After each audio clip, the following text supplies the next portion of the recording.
Hi everyone, hope you are doing well. Today we are going to discuss the Pakistan floods 2022.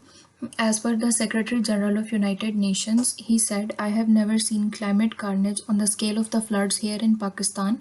So with this statement, we can conclude that this is one of the deadliest floods in the history. Let's first discuss what are the major causes of the floods. It is not wrong to say that climate change is one of the basic reason that is triggering the floods because of the climate change we have seen an increased number of rainfalls and also the prolonged season of monsoon as compared to the last 10 years, and because of the increased temperature glaciers are melting on a faster pace, and because Pakistan is the country with highest number of glaciers in the world, and because of the increased temperature these glaciers are melting on a large scale. So the monsoon rainfall and glacier melting is the primary cause of the floods in 2022, and uh, still this is the major cause that is leading to floods in the coming years. So let's discuss the implications Pakistan faced during the floods 2022. First of all, the humanitarian crisis. The natural disasters always comes with a humanitarian crisis. The loss of life and property. There, in the floods 2022, Pakistan faced a lot of life and property destruction. 1,739 people were died in these floods, and another 12,860 people were injured during these floods. A total of 2.1 million people become homeless, and also there was a loss of 15.2 billion rupees. As Pakistan is an agriculture country, so a large amount of GDP of the country depends on the agriculture, and the floods causes um, a huge impact on the agriculture. Because of the agricultural disruption, it causes an economic loss to the country.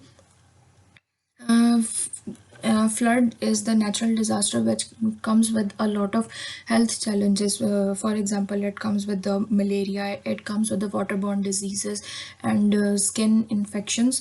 Pakistan sees a large number of cases after the flood in the affected communities.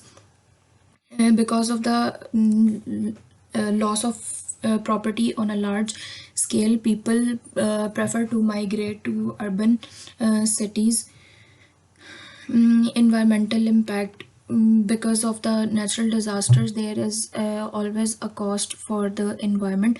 The environment suffers a lot, and there is a lot of time required for the recovery and rehabilitation of the from the natural disasters.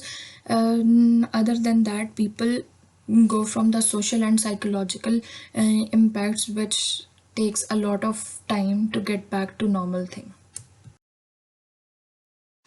This slide clearly shows how the flood impacts the normal routine of the life.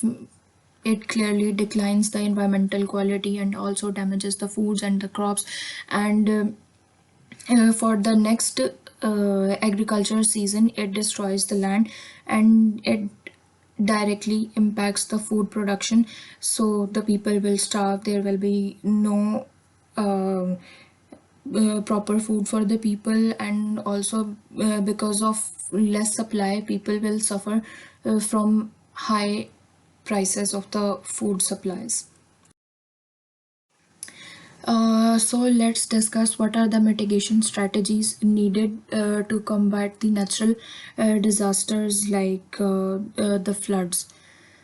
Floodplain zoning and land use planning. First of all, we have to uh, plan the way we are using the land. For example, if we are using the agricultural land, we have to plan it properly. We have to plan the cropping season and cropping pattern of the agricultural crops. Flood resistant infrastructure.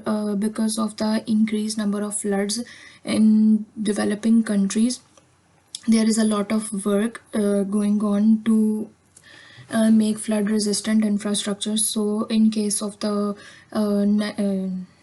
uninformed disasters, we can have a secure place to live. Flood control structures, natural water storage and detention. For example, we can make dams and also the water storage capacities. Flood forecasting and early warning systems. It is the responsibility of national disaster management authorities and provincial disaster management authorities to forecast the flood, so that we can go towards the emergency preparedness and also educate people how to evacuate the places or how to prepare themselves for the upcoming floods. And also we should provide people with emergency kits so that they can survive in such situation. Mm, if we focus on the drainage system, we can, if we improve these drainage system, we can probably be on a safer side in this situation. uh, this slide shows the flood management strategy for the people.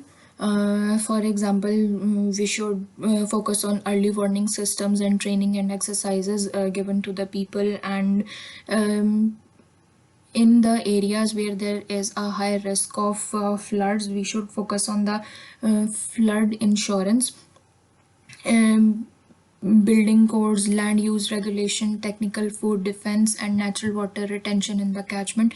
We should introduce such catchment management plans on the rivers which are at the high risk of floods.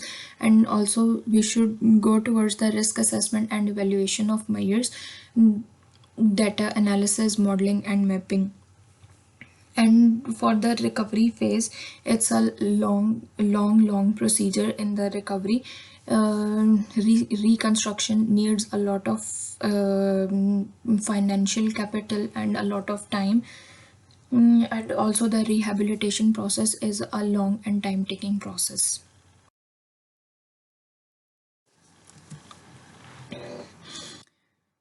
So let's move towards the conclusion. Flood is a very chaotic disaster for any country, and if it happens on a large scale, it claims thousands of lives and worth millions of losses. It is very important to prepare for such disasters by early forecasting and by educating the people.